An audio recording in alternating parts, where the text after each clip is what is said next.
Hello officers, स्वागत है आप सभी लोगों का फिर से एक बार रीजनिंग की एक और धमाकेदार क्लास में। और इस धमाकेदार क्लास में मैं लेकर आया हूं मेंस की एक धमाकेदार पजल।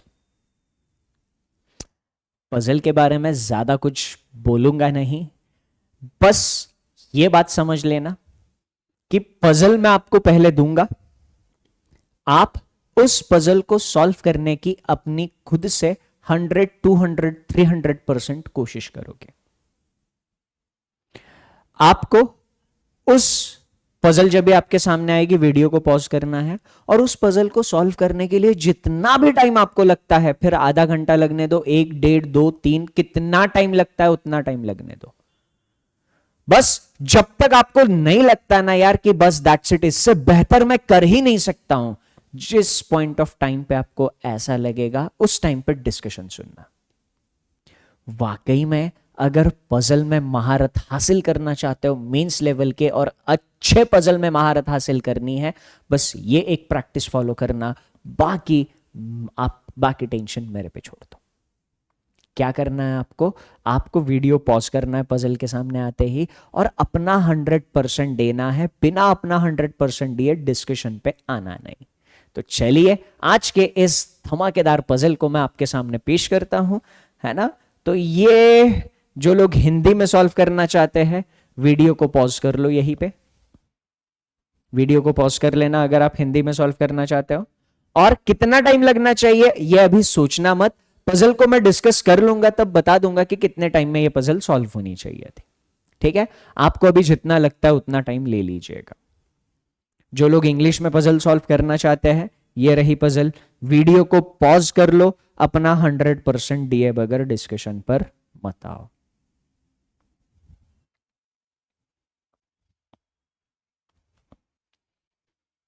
दे दिया अपना 100%? पक्का? अगर अपना 100% नहीं दिया है तो फिर से वापस जाओ, पजल सॉल्व करो। जब तक आप पूरे थक नहीं जाते, जब तक आप इस पजल के सामने पूरे हार नहीं जाते। हार जल्दी मानना मत, हार मानना अच्छी आदत नहीं है। हार मानने वाले जीत तक नहीं पहुंचते, है ना। जितना टाइम आपको लगता है उतना टाइम दे दो और सॉल्व करो, है ना। जब आप पूरी हार जाओगे तब डिस्कशन पे आना। तो अब मैं इस पजल को डिस्कस करूंगा। क्या बोला था सर इसमें? 10 शेल्व्स है जिनको नंबर दिए हैं 1 से लेके 10 तक, और ये 10 शेल्व्स 2 रोज में अरेंज किए थे, एक के ऊपर एक। 10 शेल्व्स 2 रोज में एक के ऊपर एक अरेंज किए थे, है ना। बड़ी इंटरेस्टिंग पजल है। हम पैटर्न क्या रखेंगे मेंस की पजल के डिस्कशन का? पजल दूंगा, आपको टाइम दूंगा, जितना चाहिए आपको टाइम ले लेना, फिर डिस्कशन करेंगे। डिस्कशन होने के बाद उस पजल को सॉल्व करने के लिए कितना टाइम लगना चाहिए, और अगर एग्जाम में आती है तो कौन कौन से एग्जामिनेशन में कितने मार्क्स के लिए आएगी, ये मैं आपको बता दूंगा। ठीक है, चलिए शुरू करते हैं। तो 10 शेल्फ्स 2 रो में एक के ऊपर एक रखे हैं, डबल रो वाली अरेंजमेंट है। Shelves increasing order of number में अरेंज किए हैं। जैसे shelf number 1 extreme left hand पे रखी, फिर उसके बाद 2, फिर 3, फिर 4, फिर 5। Same shelf number 6 left hand में रखी रो 2 के, है ना। And 7, 8, 9 so on. Each shelf contains certain number of glass slabs and photo frames. हर एक शेल्फ में glass slabs and photo frames है। सबसे पहले क्या करते हैं, पजल सॉल्व करने के लिए एक प्यारा सा बेस बनाते हैं। ठीक है, कितनी शेल्व्स है सर? 10 शेल्व्स। एक रो में 5 शेल्व्स हैं, 3, 4, 5। एक रो में 5 शेल्व्स। ठीक,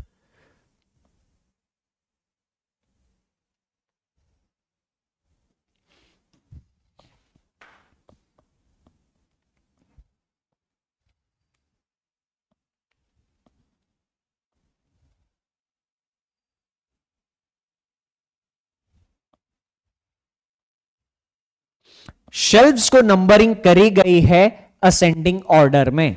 shelf 1, shelf 2, shelf 3, shelf 4, shelf 5। 6 रो 2 में थी, 7, 8, 9 एंड 10। इस तरीके से ये 10 शेल्व्स अरेंज करे हैं। ठीक, ओके चलो।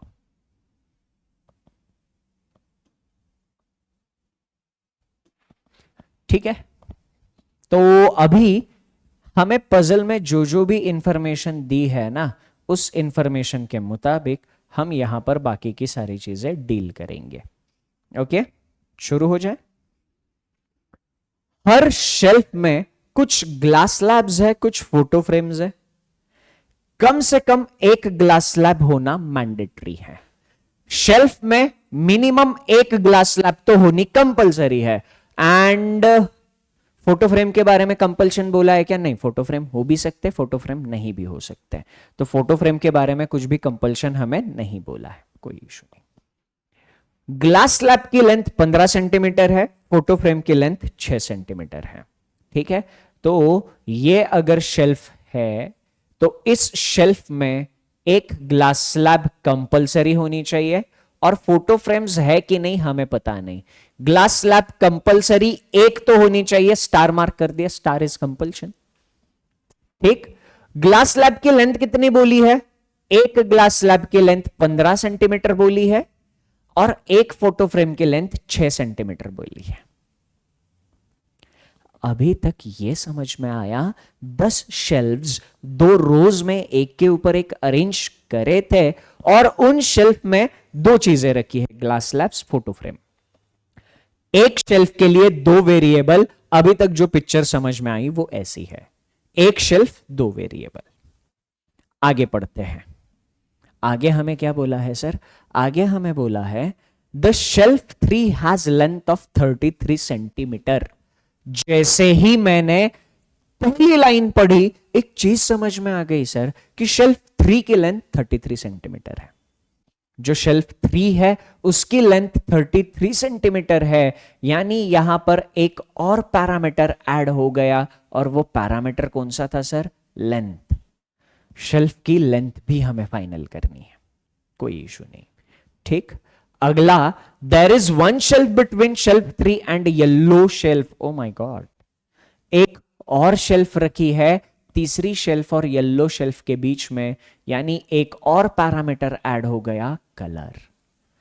एक शेल्फ 4 पैरामीटर्स हमें फाइनल करने हैं, एक शेल्फ के 4 वेरिएबल्स।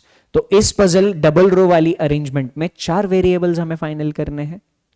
टेंशन लेने का नहीं, शांत रहना, आगे पजल सॉल्व करना। आप खुद देख लेना पजल सॉल्व करना मुश्किल है कि आसान है, शांति रखना बस, है ना? ठीक, तो एक शेल्फ में 4 parameters, glass slabs, photo frame, total length of the shelf, colour of the shelf. एक ग्लास स्लैब की लेंथ 15 सेंटीमीटर, एक फोटो फ्रेम की लेंथ 6 सेंटीमीटर। तो मैं क्या करता हूं, मैं इधर हर एक शेल्फ में इन 4 पैरामीटर्स को रखने के लिए यहां पर एक सुंदर सा बेस बना लेता हूं। क्या ये बेस देखकर आपको क्वांट के बोट एंड स्ट्रीम की याद आ रही है? क्या आपको बोट एंड स्ट्रीम्स की याद आ रही है? जस्ट अ सेकेंड, बस ये मैं बेस बना लूं।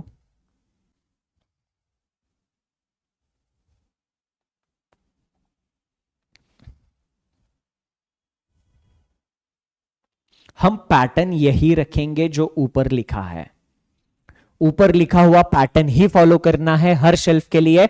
हमने ग्लास स्लैब लिखा तो हर शेल्फ के ग्लास स्लैब्स हम इधर ही लिखेंगे, ग्लास स्लैब्स पहली प्लेस। फोटो फ्रेम्स हम हर बार इधर ही लिखेंगे, फोटो फ्रेम्स हर बार इधर ही लिखेंगे सारे शेल्फ के। टोटल लेंथ यहीं पे, कलर यहीं पे, तो यही पैटर्न हम लोग क्या करने वाले हैं, फॉलो करने वाले हैं। शुरू हो जाए। हमें क्या बोला था, शेल्फ 3 की टोटल लेंथ 33 सेंटीमीटर है। The shelf 3 has the length of 33 centimetre. Total length इस पोजीशन पर लिखनी थी, हमने लिख डाली। क्या आपका दिमाग कुछ चल रहा है? Total length 33 centimetre. ये पढ़कर क्या आपके दिमाग की बत्ती जली? क्या आपके दिमाग में कुछ क्लिक हुआ? क्या हम शेल्फ 3 के ग्लास स्लैब्स और फोटो फ्रेम फाइनल करने की कोशिश करें? मिनिमम एक ग्लास स्लैब तो कंपलसरी चाहिए, ठीक? हाँ या ना? क्या यहां पर हम 2 ग्लास स्लैब्स रख सकते हैं? क्या 3 रख सकते? 3 तो रखते ही नहीं रख पाएंगे। एक ग्लास स्लैब की लेंथ 15 सेंटीमीटर, 3 रखेंगे तो 45 सेंटीमीटर हो जाएगी। 33 सेंटीमीटर की शेल्फ में 45 सेंटीमीटर के ग्लास स्लैब्स नहीं रख पाएंगे। मतलब 3 ग्लास स्लैब्स तो नहीं आ रहे, 2 ग्लास स्लैब्स। अगर 33 सेंटीमीटर की शेल्फ में 2 ग्लास स्लैब्स रख दिए, कोई इशू नहीं है, 2 ग्लास स्लैब्स हमने रख दिए, पर आगे फोटो फ्रेम्स फिट हो पाएंगे क्या? आगे फोटो फ्रेम्स फिट नहीं हो पाएंगे, क्योंकि 2 रखने से लेंथ कितनी हुई? ग्लास स्लैब्स अगर 2 रखे, 15 दूनी 30, 33 सेंटीमीटर में से 30 सेंटीमीटर ग्लास स्लैब ने ऑक्यूपाई कर लिया, 3 सेंटीमीटर बचा। 3 सेंटीमीटर में फोटो फ्रेम्स फिट नहीं हो पाएंगे, तो इसका मतलब 2 ग्लास स्लैब्स भी नहीं रख सकते, तो एक ग्लास स्लैब हमें इसमें रख देनी है। 33 सेंटीमीटर में से 15 सेंटीमीटर, ग्लास स्लैब की लेंथ 15 सेंटीमीटर, 33 में से 15 ग्लास स्लैब ने हथिया लिया, बचा कितना? 18। 33 में से 15 सेंटीमीटर की ग्लास स्लैब हो गई, 18 सेंटीमीटर बचा। 18 सेंटीमीटर में कितनी फोटो फ्रेम्स आएगी? 18 सेंटीमीटर में एक फोटो फ्रेम का लेंथ 6 सेंटीमीटर, 18 सेंटीमीटर में 3 फोटो फ्रेम्स आएंगी। 18 सेंटीमीटर में कितनी फोटो फ्रेम्स आएंगी? 3 फोटो फ्रेम्स आएंगी, ठीक? पहला पॉइंट क्लियर हो गया। सिर्फ एक लाइन हमने पढ़ी थी, shelf 3 has the total length of 33 centimetre, उससे ये चीजें हमने पता करी। अगर आपने ये कॉम्प्रिहेंड कर लिया, अगर आपने ये समझ लिया, कॉम्प्रिहेंशन, याद है मैंने आपको बताया था मेंस में 2 टाइप की पजल पूछी जाती है, easy to understand, difficult to solve. Difficult to understand, easy to solve. Difficult to understand, easy to solve. ये अगर समझ में आ जाता, आगे पजल में कुछ दम नहीं है, पजल का जो भी जान था इधर ही निकल गया। वो जादूगर का जान कैसे तोते में होता है, अब ये तोता हमारे हाथ में आ गया है। अब इसके आगे पजल में अगर कोई मुश्किल लगी तो बताओ, ठीक? चलो, अब अगली लाइन क्या थी सर? अगली लाइन थी एक शेल्फ, शेल्फ नंबर 3 और येलो शेल्फ के बीच में है, इधर एक दिक्कत हो गई। क्या दिक्कत हो गई? दिक्कत ये हो गई कि अब 2 पॉसिबिलिटीज बनेगी। येलो शेल्फ शेल्फ 3 की लेफ्ट में जाएगी या राइट में जाएगी, इस बात को लेकर थोड़ा सा कंफ्यूजन है, तो हम क्या करेंगे? हम पॉसिबिलिटीज बना लेंगे, ठीक? हमने क्या कर लिया? 2 पॉसिबिलिटीज बना ली, और अब जो भी करेंगे इन 2 पॉसिबिलिटीज में करेंगे, ठीक? शेल्फ 3 और येलो शेल्फ के बीच में एक का गैप था। पॉसिबिलिटी क्या है? शेल्फ 3 के लेफ्ट में एक छोड़कर येलो शेल्फ चली जाए, या फिर शेल्फ 3 के राइट में एक शेल्फ छोड़कर येलो शेल्फ चली जाए। येलो शेल्फ 3 के लेफ्ट में, 3 के राइट में, 2 पॉसिबल केसेस जो प्रीलिम्स में किया था वही कर रहे। येलो शेल्फ फाइनल हो गई। आगे yellow shelf 1 glass slab and 6 photo frames, 1 glass slab, yellow shelf के अंदर एक glass slab and 6 photo frames more then in shelf 3। Yellow shelf के बारे में क्या बोला? शेल्फ 3 में जितनी भी ग्लास स्लैब है उससे एक ज्यादा। Yellow shelf contains 1 glass slab and 6 photo frames more than that in shelf number 3। 3 में ग्लास स्लैब 1 थी तो इसमें 2 ग्लास स्लैब रहेगी। फोटो फ्रेम्स 3 थी, इसमें 6 फोटो फ्रेम्स ज्यादा यानी 9 फोटो फ्रेम्स रहेगी, है ना? 1 ग्लास स्लैब ज्यादा और 6 फोटो फ्रेम्स ज्यादा, तो 2 ग्लास स्लैब्स और 9 फोटो फ्रेम्स। क्या इन दोनों की मदद से येलो शेल्फ का टोटल लेंथ निकल पाएगा? इन 2 नंबर की मदद से येलो शेल्फ का टोटल नंबर आसानी से निकल जाएगा। 15 दूनी 30 एंड 9 9 6 54, है ना? 30 और 54 कितना हुआ? 84। येलो शेल्फ की लेंथ 84 सेंटीमीटर निकल कर आई। ग्लास स्लैब 2 क्यों? 1 glass slab more than that of shelf number 3 and 6 photo frames more than that of shelf number 3। ठीक है, तो ये दोनों का कॉम्बिनेशन बैठ गया, 84 सेंटीमीटर टोटल लेंथ निकल कर आई। इधर भी सेम ही होगा, या शेल्फ नंबर 3 में जितनी भी ग्लास स्लैब्स थी उससे एक ग्लास स्लैब ज्यादा, जितनी भी फोटो फ्रेम्स थी 3 फोटो फ्रेम्स थी उससे 6 ज्यादा, यानी 9, 2 और 9 यही आ गया। इधर भी लेंथ 84 सेंटीमीटर ही आएगी। मेरे साथ, यहां तक मेरे साथ हो? कोई भी पॉइंट अगर समझ में नहीं आता वीडियो रिवाइंड करके 1-2 बार फिर से सुन लेना, अगर कोई पॉइंट समझ में नहीं आता या भूल जाते हो तो। ठीक है, अब यहां तक तो मुझे नहीं लगता कि कोई इशू होना चाहिए था। आगे, silver shelf is just above yellow shelf. Yellow shelf के जस्ट ऊपर सिल्वर शेल्फ होनी चाहिए थी, येलो शेल्फ के जस्ट ऊपर सिल्वर शेल्फ होनी चाहिए थी। सिल्वर शेल्फ में कोई परेशानी हुई ही नहीं। Silver shelf contains same number of glass slab as yellow shelf. Yellow shelf में जितनी ग्लास स्लैब्स है उतनी ही ग्लास स्लैब सिल्वर शेल्फ में है एंड 1 फोटो फ्रेम। येलो में जितनी ग्लास स्लैब्स है उतनी ही ग्लास स्लैब सिल्वर में है और एक फोटो फ्रेम है। येलो में जितनी ग्लास स्लैब्स है उतनी ही ग्लास स्लैब्स है और एक फोटो फ्रेम है। ठीक, हमें क्या बोला है? अब टोटल लेंथ निकाल सकते हैं सिल्वर का। हाँ, 2 ग्लास स्लैब्स 15 दूनी 30, एक ग्लास स्लैब 15, 2 ग्लास स्लैब का 30 और एक फोटो फ्रेम। फोटो फ्रेम की लेंथ 6 सेंटीमीटर, तो 30 और 6 36। 2 ग्लास स्लैब, एक ग्लास स्लैब का लेंथ 15 सेंटीमीटर, 2 का हुआ 30। एक फोटो फ्रेम एक का लेंथ 6 सेंटीमीटर, तो ये 30 और 6 36। इधर भी सिल्वर शेल्फ की लेंथ कितनी निकल कर आई? 36। अगली लाइन कहती है 2 shelves between silver and green. Silver और ग्रीन के बीच में 2 शेल्फ्स रखी है। सिल्वर इधर है, 1 और 2 छोड़ेंगे, ग्रीन शेल्फ इधर आनी चाहिए। सिल्वर शेल्फ इधर है, 1 और 2 छोड़ेंगे, ग्रीन शेल्फ इधर आनी चाहिए। ग्रीन शेल्फ दोनों केसेस में फाइनल होगी, दोनों केसेस में ग्रीन शेल्फ फाइनल हो गई। 2 शेल्फ सिल्वर और ग्रीन के बीच में रखी थी। Silver 1 shelf 2 shelf, green shelf final. Silver 1 shelf 2 shelf, green shelf final. आगे चलता, length of the green shelf is 3 centimetre greater than silver shelf. Green की लेंथ सिल्वर से 3 सेंटीमीटर ज्यादा है। सिल्वर का लेंथ 36, ग्रीन का लेंथ 39। ग्रीन का length कितना होना चाहिए?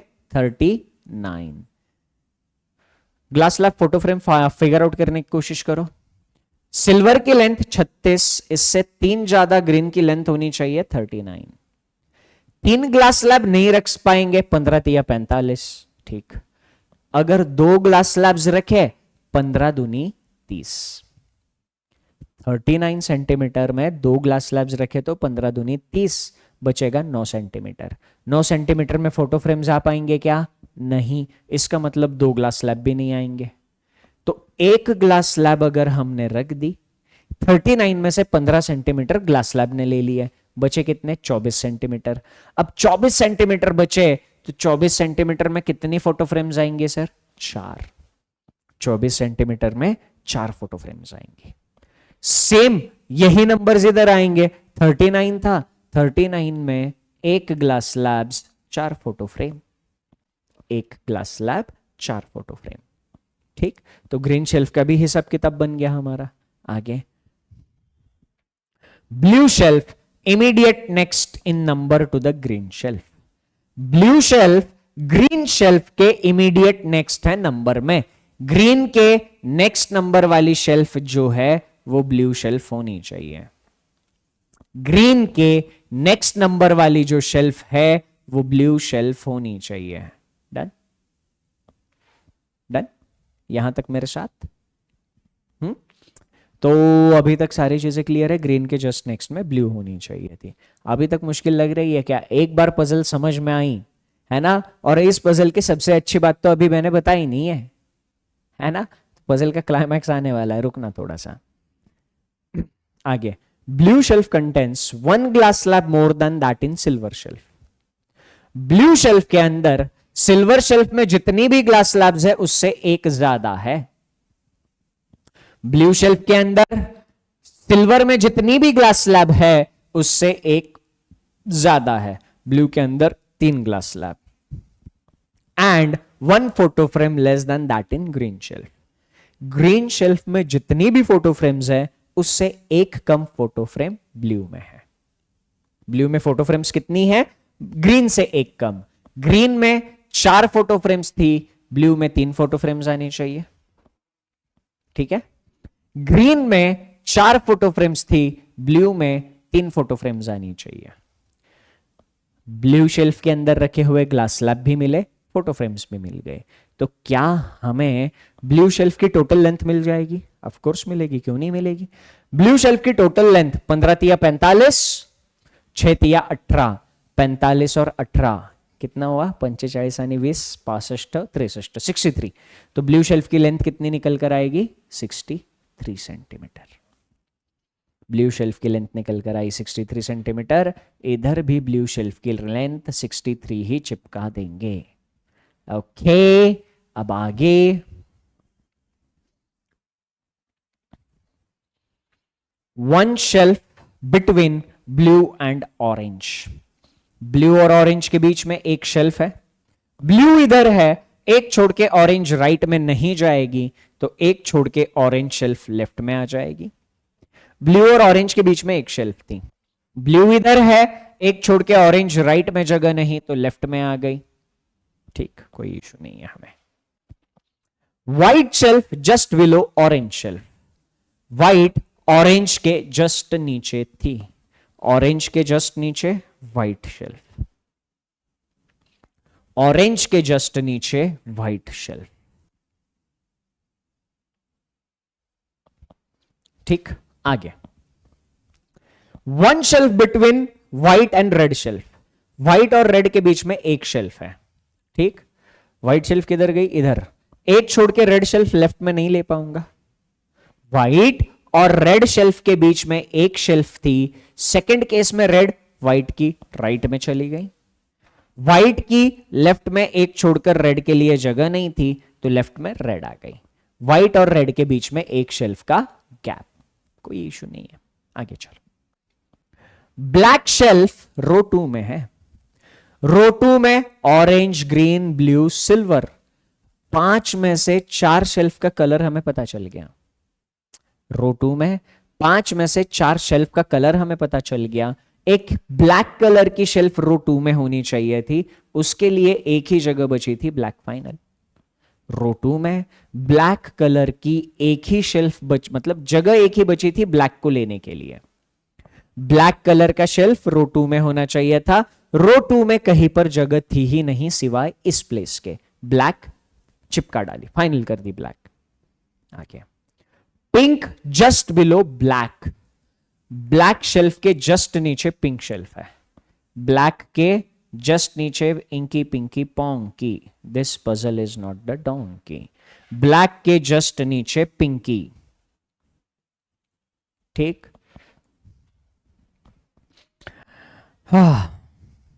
Black shelf has same number of photo frames and glass slabs. Condition, black shelf में जितने भी ग्लास स्लैब्स है उतनी ही फोटो फ्रेम्स है। Black shelf has same number of photo frames and glass slabs. तो ब्लैक शेल्फ में जो नंबर इधर आएगा वही नंबर यहां पे आएगा। इधर मैंने इक्वल टू का साइन लगा दिया, क्या इंडिकेट करने के लिए? इधर जो भी नंबर लेंगे वही नंबर इधर लेंगे। तो अब आपको एक और चीज सीखनी है। मेंस लेवल के पजल्स अगर एफिशिएंटली सॉल्व करने हैं तो इंफॉर्मेशन को हैंडल करने के लिए हमारे पास एफिशिएंट टेक्निक्स होने जरूरी है ना। तो एफिशिएंट टेक्निक्स के साथ हम लोग मेंस के पजल थोड़े से कम परेशानी से सॉल्व कर सकते हैं। आसानी से तो अभी नहीं बोलूंगा, है ना, थोड़े से कम परेशानी के साथ सॉल्व कर सकते हैं। ठीक है, तो ब्लैक में जितनी ग्लास स्लैब्स उतनी ही फोटो फ्रेम्स, अच्छी बात है। Orange shelf has 1 glass slab more than black shelf. Orange shelf में ब्लैक शेल्फ से 1 ग्लास स्लैब ज्यादा है। ब्लैक शेल्फ में अगर हमने a number of glass slabs consider किए, ब्लैक शेल्फ में अगर a number of glass slabs consider किए, तो ऑरेंज में A+1 ग्लास स्लैब्स आने चाहिए। बात समझ में आ गई? वेरिएबल्स सिर्फ मैथ्स में मत यूज करो, ऐसी जगह पर भी तो यूज करो। अगर किसी और तरीके से ये इंफॉर्मेशन में नोट डाउन करने जाता, दिमाग का भाजीपाला हो जाता। होता नहीं होता? ऑफ कोर्स होता। कंडीशन क्या बोली थी? ब्लैक शेल्फ में जितनी भी ग्लास स्लैब्स है उतनी ही फोटो फ्रेम्स होनी चाहिए। और अभी बोला ऑरेंज शेल्फ में जो ग्लास स्लैब्स है वो ब्लैक शेल्फ की ग्लास स्लैब से 1 ज्यादा है। ठीक, तो यहां तक सारी चीजें क्लियर है। तो सेम चीज इधर भी इंप्लीमेंट कर लेंगे। A number of glass slabs, a number of photo frames. Orange में A+1 ग्लास स्लैब्स होनी चाहिए, जितनी भी इधर होगी उससे 1 ज्यादा, कोई इशू नहीं है। आगे चलो। Length of orange is 24 centimetre more then length of pink. Pink shelf की लेंथ हमें नहीं पता, बी मान लेते हैं। ए वेरिएबल हमने ऑलरेडी यूज कर लिया। ऑरेंज शेल्फ की लेंथ पिंक शेल्फ की लेंथ से 24 सेंटीमीटर ज्यादा है। पिंक की लेंथ कितनी मानी हमने? बी। तो ऑरेंज की लेंथ कितनी आ जाएगी? B+24, है कि नहीं? पिंक शेल्फ की लेंथ सेकंड केस में भी हमें नहीं पता, पर पिंक शेल्फ है किधर? इधर है। इधर हमने अगर इसको बी माना पिंक शेल्फ की लेंथ को, तो ऑरेंज शेल्फ की लेंथ B+24 हो जाएगी। Length of the orange shelf is 24 centimetre more than the length of pink shelf. ठीक, आगे इधर length of the orange shelf ये हो गया। Length of violet shelf is half the length of yellow shelf. Violet shelf किधर दिख रही है? वॉयलेट शेल्फ इधर नहीं, इधर नहीं, इधर नहीं, इधर नहीं, इधर नहीं, इधर नहीं, इधर नहीं, इधर नहीं, इधर नहीं। वॉयलेट शेल्फ है किधर? जो आखिरी एक जगह बची थी वो वॉयलेट शेल्फ के लिए बची थी। आखिरी ये जो जगह बची थी ये वॉयलेट शेल्फ के लिए बची थी। वॉयलेट शेल्फ की लेंथ के बारे में क्या बोला? It is half the length of, किसकी हाफ है? Half the length of yellow shelf. Yellow से आधी लेंथ वॉयलेट शेल्फ की है। येलो की 84 थी, तो वॉयलेट शेल्फ की लेंथ 42 होनी चाहिए थी। येलो शेल्फ की लेंथ 84 थी, तो वॉयलेट शेल्फ की लेंथ 42 होनी चाहिए थी। अब 42 की लेंथ में कितनी ग्लास स्लैब्स और कितने फोटो फ्रेम्स फिट होंगे? 42 की लेंथ में कितने फोटो फ्रेम्स और ग्लास स्लैब्स फिट होंगे? 3 ग्लास स्लैब्स रख दिए, 15 3 45, नहीं चलेंगे। 3 नहीं चले। ठीक, 1 ग्लास स्लैब रखी, 42 में से 15 चले गए, बचे कितने? 27 ही बचे। 42 मतलब 15 के लिए 5 20 20 22 22 आणि 5 27 27 सेंटीमीटर बचा। अगर एक ही ग्लास स्लैब रखेंगे तो 27 सेंटीमीटर बचेगा। 42 माइनस 15, 27 सेंटीमीटर में फोटो फ्रेम्स फिट हो पाएंगी क्या? नहीं। तो फिर 1 ग्लास स्लैब भी नहीं आ रही, 3 भी नहीं आ रही, इसका मतलब 2 ग्लास स्लैब्स आ जाएंगी। 15 दूनी 30। 2 ग्लास स्लैब्स ने कितनी लेंथ ऑक्यूपाई करी? 15 दूनी 30। 42 में से 30 सेंटीमीटर ग्लास स्लैब्स ने ऑक्यूपाई कर लिया, बचा कितना? 12 सेंटीमीटर। 12 सेंटीमीटर में फोटो फ्रेम्स कितनी आ जाएगी? 2। वॉयलेट का हिसाब किताब हो गया क्या? 42 सेंटीमीटर में 2 glass slabs, 2 photo frames. 42 centimetre में 2 ग्लास स्लैब्स और 2 फोटो फ्रेम्स, हिसाब किताब सारा क्लियर। थोड़ा सा ही पजल बचा है। रेड शेल्फ ग्रेटर देन और equal to 4 glass slabs. Red shelf के अंदर 4 या 4 से ज्यादा ग्लास स्लैब्स थे। क्या पहली केस को आगे लेके जा सकते हैं? नाम ना ना। रेड शेल्फ में 4 या 4 से ज्यादा ग्लास स्लैब्स होने चाहिए थे, जो है नहीं। इसका मतलब हमें इसको बोलना पड़ेगा, जा सिमरन जी ले अपनी जिंदगी, है ना? Case cancel. First case cancel हो गई।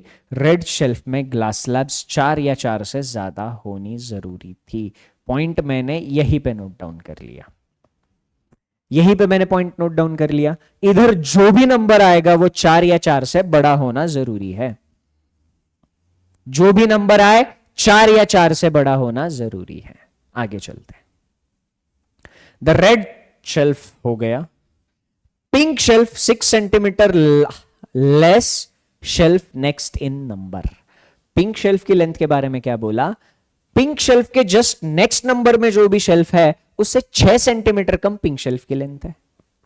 Length of the pink shelf is 6 centimetre less than the shelf immediate next in number two it. Pink shelf है किधर भाऊ? इधर।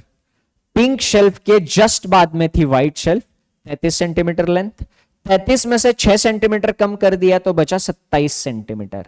27 सेंटीमीटर का हिसाब किताब लगा लो। ग्लास स्लैब्स और फोटो फ्रेम, 2 ग्लास स्लैब्स तो आएंगे नहीं, क्योंकि 2 ग्लास स्लैब्स अगर रख दी तो 15 दूनी 30 सेंटीमीटर कहां फिट करेंगे 27 में, है ना? ऐसे नहीं होगा। तो एक ग्लास स्लैब आ गई, 27 में से 15 सेंटीमीटर गया, बचा 12 सेंटीमीटर। 12 सेंटीमीटर में 2 फोटो फ्रेम्स फिक्स हो जाएंगी। 12 सेंटीमीटर में 2 फोटो फ्रेम्स फिक्स हो जाएंगी। तो ये पिंक का भी हिसाब किताब बन गया। ऑलमोस्ट सारा हिसाब किताब अब बनने लगा है। बी की वैल्यू 27 मिल गई तो बी प्लस 24 फाइनल हो जाएगा सर। बी की वैल्यू हमें 27 मिल गई तो ऑरेंज शेल्फ की टोटल लेंथ कितनी निकल कर आएगी? 24 दूनी 48 और 3 51, 51 सेंटीमीटर। 27 में 24 ऐड कर देंगे तो ऑरेंज शेल्फ की लेंथ कितनी निकल कर आएगी सर? ऑरेंज शेल्फ की लेंथ निकल कर आएगी 51 सेंटीमीटर। तो 51 सेंटीमीटर में थोड़ा सा हिसाब किताब लगाओ ग्लास स्लैब्स और फोटो फ्रेम्स का।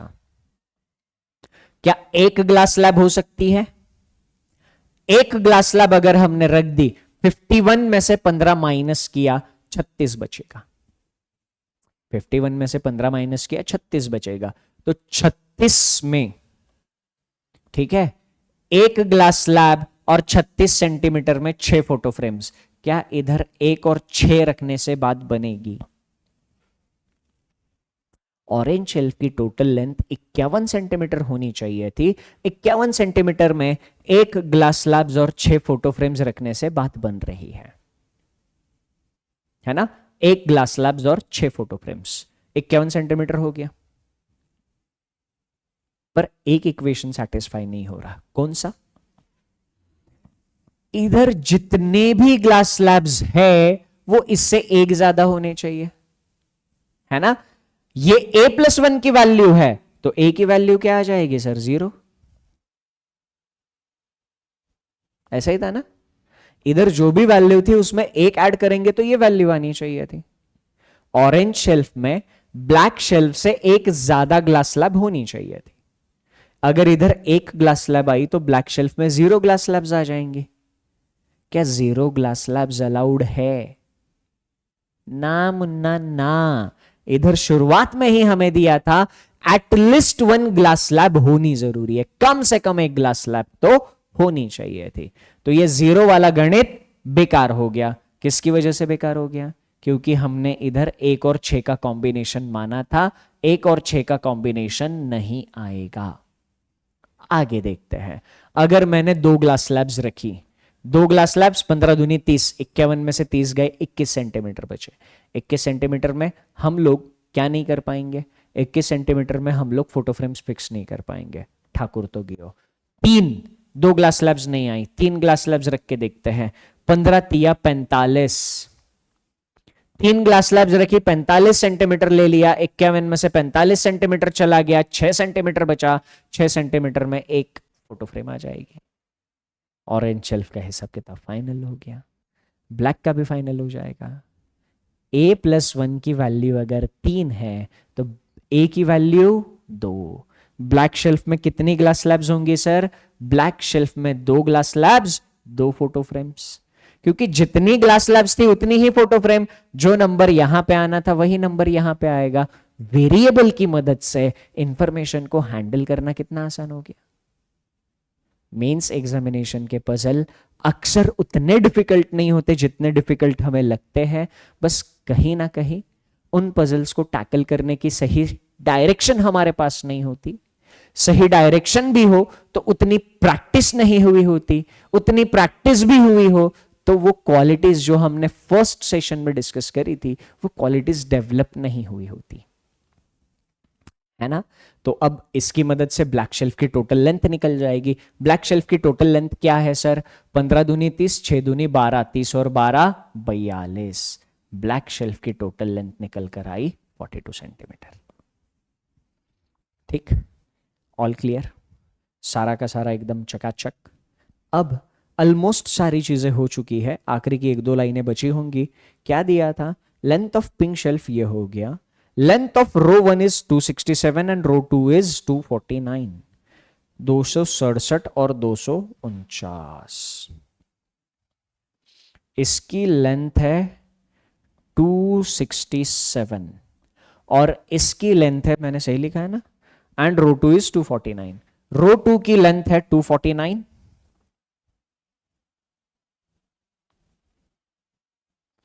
टू 267 रो 1 यानी इस रो की, और इसकी रो लेंथ है 249।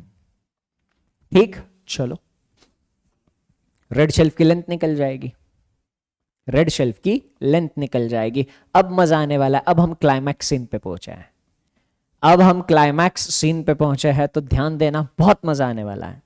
इनकी टोटल मारो, रेड शेल्फ की लेंथ कितनी मिले आपको, इनकी टोटल मारो। 80 आणि 20 100 130 170 170 4 आणि 7 11 11 11 11 11 आणि 3 14 आणि 2 16 186 186 टोटल मिली इनकी। इनकी टोटल कितनी मिली? 186। तो 267 में से 186 अगर माइनस कर दो तो कितना आएगा? 67 आणि 14 71 81 81 सेंटीमीटर आएगा। कितना डिस्टेंस आएगा? 81 सेंटीमीटर। अभी बीच में जो मैंने बोला उस लैंग्वेज को नहीं समझ में आए तो इग्नोर कर देना, दैट्स मराठी, है ना। और मेरे कैलकुलेशन मराठी में ही होते हैं, बचपन में जो सीखा है उसी में कैलकुलेशंस होते हैं, तो मराठी को इग्नोर कर दो, इस पे फोकस करो। तो रेड शेल्फ की लेंथ कितनी निकल कर आई? 81 सेंटीमीटर। अब खेल शुरू होगा। रेड शेल्फ की लेंथ कितनी निकल कर आई? 81 सेंटीमीटर। खेल तो अब शुरू होगा भाऊ। तो इधर हिसाब किताब लगाओ, 15 त्रिक 45, 15 चौक 60, 15 पाँचे 75, 15 सक 90। तो इधर हिसाब किताब क्या लगा? 15 पाँचे 75, 5 ग्लास स्लैब्स, 15 पंचे 75, 15 इंटू 5 75, और एक फोटो फ्रेम। 81 सेंटीमीटर हो गया। रेड शेल्फ का हिसाब किताब फाइनल। क्या यह हमारा फाइनल सॉल्यूशन है? यस? नहीं, this is not the final solution. ये फाइनल सॉल्यूशन नहीं है मुन्ना, इसमें तो अभी ट्विस्ट बाकी है। क्या ट्विस्ट है इसमें, ध्यान देना। एक बार इनकी टोटल करके देखो, फिर मजा आए आपको। हाँ, एक बार इनकी टोटल करके देखना। 30 आणि 40 70 70 120 150 210 6 आणि 2 8 आणि 1 9 18 आणि 3 21 210 आणि 21 231। इन सब की टोटल मारी तो भैया ओहो हो 231 ही टोटल आ रही है। ओ माय गॉड,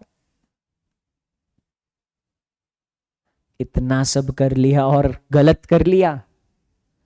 हमें तो बताया गया था कि रो 2 की टोटल लेंथ 249 होनी चाहिए, पर आई 231। आगाई ग सिचुएशन हो गई है, तो फिर क्या करेंगे? क्लाइमैक्स के लिए रेडी हो तो मैं आपको बता दूं, ये जो पजल अभी हम डिस्कस कर रहे हैं ये एक्चुअली एग्जामिनेशन में पूछी गई पजल है, एक्चुअल एग्जाम में पूछी गई एग्जैक्ट पजल। ठीक, तो जब ये हुआ और इधर ही किसी ने अगर दिमाग खराब कर लिया तो पजल सही करने के बावजूद वो अपना परफॉर्मेंस खराब करके आएगा। पजल अभी तक बिल्कुल सही है, बिल्कुल सही है पजल अभी तक। इसके ऊपर जो 5 क्वेश्चंस पूछे थे, 5 नहीं 6 क्वेश्चंस जो इसके ऊपर पूछे थे, उसमें एक सवाल ऐसा था कि रो 2 में और कितनी फोटो फ्रेम्स अकोमोडेट की जा सकती है। सवाल क्या था? रो 2 में और कितनी फोटो फ्रेम्स अकोमोडेट की जा सकती है। Have you got the point? 249 centimetre की रो 2 थी, उसमें से सिर्फ 231 सेंटीमीटर ही ऑक्यूपाइड था, इसका मतलब उस रो में अभी भी 18 सेंटीमीटर की जगह खाली थी, अभी भी 18 सेंटीमीटर की जगह अवेलेबल थी, 18 सेंटीमीटर अभी भी अवेलेबल था,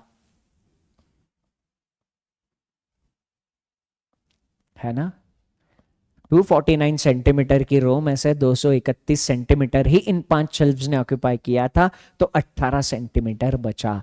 बचे हुए 18 सेंटीमीटर में और 3 फोटो फ्रेम्स अकोमोडेट की जा सकती थी। तो जब क्वेश्चंस देखे तब पता चला, आई गॉड, जो हमने किया था वो तो सही था। बात समझ में आ गई? अगर बात समझ में आ गई है तो क्लाइमैक्स यहां पे खत्म नहीं हुआ, क्लाइमैक्स यहां तो शुरू होता है, क्लाइमैक्स यहां पे शुरू होता है। तो जब हमने ये रो 2 में दिमाग लगाया, जब हमें चीजें समझ में आई, तो एक बात ये भी दिमाग में चमक गई, ओ तेरी, ऐसा भी हो सकता है कि उस रो की पूरी जगह ऑक्यूपाई ना हुई हो, उस रो की पूरी जगह ऑक्यूपाई ना हुई हो और उस रो में कुछ खाली जगह बची हो। तो अब रेड शेल्फ में कितनी ग्लास स्लैब्स, कितनी फोटो फ्रेम्स और कितनी टोटल लेंथ रेड शेल्फ की, इधर अब पॉसिबिलिटीज बनेगी, अब इधर पॉसिबिलिटीज बनेगी। अब इन पॉसिबिलिटीज को बड़े मजे के साथ डिस्कस करेंगे, ध्यान से सुनना, ठीक है। बड़े मजे के साथ पॉसिबिलिटीज डिस्कस करेंगे, ध्यान से सुनिए बस।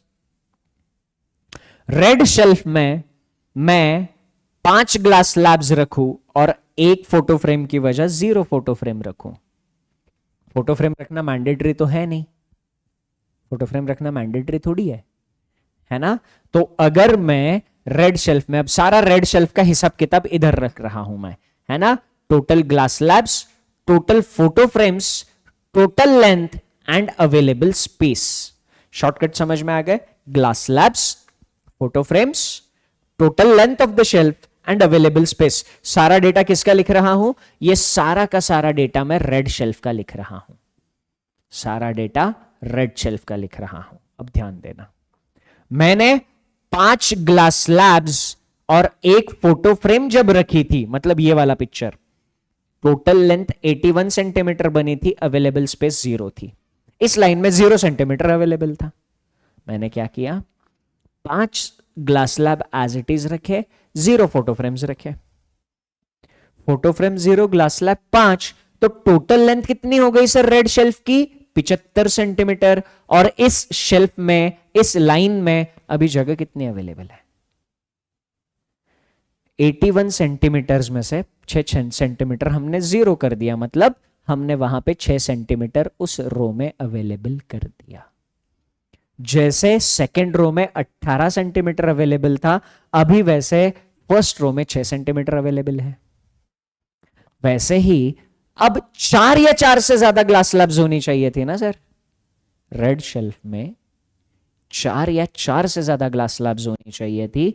अगर मैं इधर 4 ग्लास स्लैब्स और 0 फोटो फ्रेम्स रख दूं, तो टोटल लेंथ कितनी निकल कर आएगी? 60 सेंटीमीटर। 81 सेंटीमीटर में से 61 सेंटीमीटर ऑक्यूपाई कर लिया, तो अवेलेबल स्पेस कितनी रहेगी? 21 सेंटीमीटर की अवेलेबल स्पेस रहेगी। मजा आ रहा है? स्वाद आ रहा है? मैंने 4 ग्लास स्लैब रखते हुए एक फोटो फ्रेम अगर ऐड कर दी, तो 66 सेंटीमीटर की लेंथ टोटल हो जाएगी रेड शेल्फ की, और फर्स्ट रो में अवेलेबल स्पेस कितनी बचेगी? 15 सेंटीमीटर की। अगर मैंने 4 ग्लास स्लैब्स रखते हुए 2 फोटो फ्रेम्स कर दी, 72 सेंटीमीटर लेंथ हो जाएगी रेड शेल्फ की, और अवेलेबल स्पेस बचेगी 9 सेंटीमीटर की। अगर मैंने 4 ग्लास स्लैब्स रखते हुए 3 फोटो फ्रेम्स कर दिए, तो 78 सेंटीमीटर लेंथ हो जाएगी टोटल रेड शेल्फ की, और अवेलेबल स्पेस बचेगी 3 सेंटीमीटर। आगाईगा। तो ये जो पजल एक्चुअल मेंस एग्जामिनेशन में पूछी गई थी, यहां पर बस इस पजल को और इंटरेस्टिंग बनाने के लिए ये मैंने थोड़ी सी मेरे एंड से कुछ कंडीशंस चेंज करी थी, बस, है ना। ये ऊपर वाला तो एग्जामिनेशन में आया हुआ सीन है। थोड़ा सा और इंटरेस्टिंग बनाने के लिए, थोड़ा सा और लेवल अप करने के लिए, थोड़ा सा थिंकिंग की डायमेंशंस को और बढ़ाने के लिए मैंने यहां पर थोड़े से चेंजेस करे थे। अब ये इस पजल का कंप्लीट सॉल्यूशन हो गया। This is perfect and complete solution of the puzzle.